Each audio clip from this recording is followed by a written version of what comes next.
আসসালামু আলাইকুম এভরিওয়ান, আশা করি সকলেই ভালো আছেন। আপনাদের সঙ্গে শবে বরাতের ভ্লগ ভিডিওটি শেয়ার করতে করতে অনেক লেট করে ফেলেছি। আসলে অনেকেই বলতে শুনেছি শবে বরাতে হালুয়া রুটি খাওয়া নাকি বেদাতের মধ্যে পড়ে, আবার অনেকেই বলে যে না, খাওয়াটা কোনো খারাপ কিছু নয়। আমার ব্যক্তিগত মতামত থেকে একটা কথা বলতে চাই, আসলে শবে বরাতের দিনে হালুয়া রুটি খাওয়া বেদাত কিনা এটা মেন বিষয় না, আসলে এটা আমাদের বাঙালির একটা ঐতিহ্য হয়ে গিয়েছে। ছোটবেলা থেকে দেখে আসছি শবে বরাতের দিনে মা এবং চাচিরা রাত ভরে নামাজ পড়েছে এবং তারা অনেক রুটি বানিয়েছে, হালুয়া পিঠা বানিয়েছে এবং একে অপরের বাড়িতে সেগুলো ভাগ্য করে নিয়েছে। আমার মনে হয় যে একটা দিন খাওয়া দাওয়া করার জন্য ধর্মীয় বিষয় না টানাটাই উচিত। আর এখানে পরিবারের সবাই যদি একটা দিন একসঙ্গে হয়, তাতে আমার মনে হয় না এমন কিছু খারাপ কিছু হয়ে যায়। ধর্মীয় অনেক রীতিনীতি তো আমরা পালন করি না, ফরজই পালন করি না, তাহলে এখানে বেদাতের প্রশ্ন আসছে কোথা থেকে? এটা বাঙালির হাজার বছরের ঐতিহ্য ধরেও কিন্তু পালন করা যায়। বাঙালিয়ানার কোনো উৎসব পালন করা আমার মনে হয় না খারাপ কোনো বিষয়। আমাদের বাড়িতে প্রতি বছরই শবে বরাতের দিন আশেপাশের যারা কাছের আত্মীয় স্বজন আছে সবাইকে দাওয়াত করা হয় এবং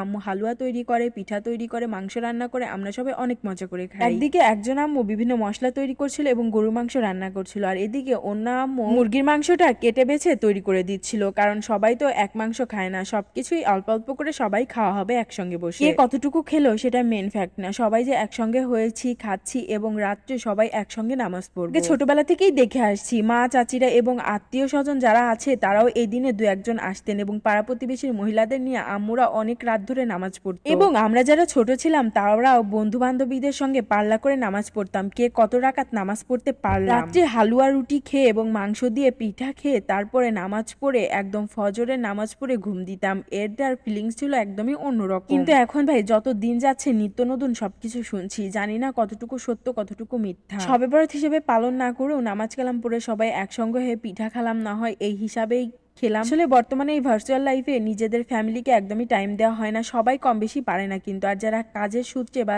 পড়াশোনার সূত্রে দূরে থাকে তাদের তো কথা বাদই দিলাম। এখানে আম্মুরা মিলে পিঠাগুলো বেলে নিচ্ছিল, একদিকে ছাকা হচ্ছে যেহেতু অনেক মানুষ আর অনেকগুলো পিঠাও লাগবে এবং বাড়ির আশেপাশেও টুকটাক দিতে হবে। আমাদের বাড়িতে আমরা এগুলো এখন পর্যন্ত করেই থাকি। যত কাজকর্মেই থাকেন না কেন পরিবারকে সময় দেওয়ার চেষ্টা করবেন, আর কিছু কিছু এরকম নিয়ম নীতি পালন করলে খুব বেশি অন্যায় হয়ে যাবে বলে আমার মনে হয় না। আমার ভুল যদি হয়ে থাকে অবশ্যই সবাই ক্ষমার দৃষ্টিতেই দেখবেন। আমি যত কাজের মধ্যেই ব্যস্ত থাকি না কেন, আমাদের বাসায় যখন সবাই আত্মীয় আসে, মেহমান আসে, সবাই ঘোরার জন্য আসে, তখন আমি যতটুকু পারি আম্মুকে হেল্প করি এবং সব কাজই করে দেওয়ার চেষ্টা করি। শবে বরাত কে কেমন কাটালেন অবশ্যই কমেন্ট করে জানাতে ভুলবেন না। আজকের মতো ভিডিওটা এই পর্যন্তই। সবাই ভালো থাকবেন, সুস্থ থাকবেন। আল্লাহ হাফিজ, টাটা।